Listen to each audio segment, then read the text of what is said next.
Hey guys, I just wanted to show you a trick that I'm using to put these inserts into this Unisaw base.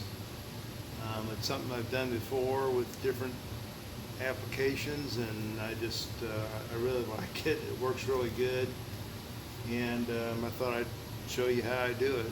So it's really actually what this is these are license plate bracket clips.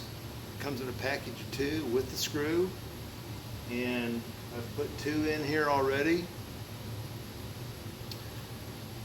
I had to take my knife and just clip the edges down here just a little, just to let it slide in the hole just a little bit easier. But I mean, the trick to doing this on a base like this or something flat is, instead of trying to hold this with your fingers or a pair of pliers or something, is to get some tape. Hold it on there with the tape. You could even just tape it on if you wanted to, but you don't really need to do that. It's kind of what I've done right there. Just tape it on, dead blow hammer, and it's right there. It's that simple. My screws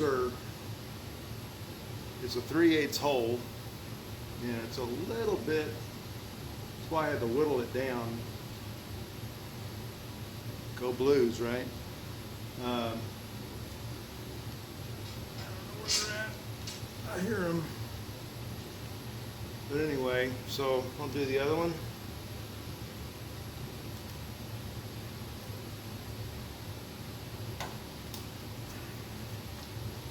There, dead blow hammer. There you go. 2 inserts. Now,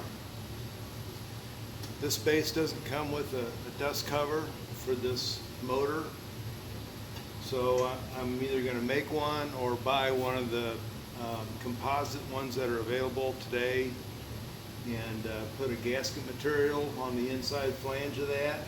And when I mount it, it'll go right over these clips. I could use the same screws that came with these clips, or I could use a different screw, and it'll work just fine. And it was real easy to do that. So, thanks.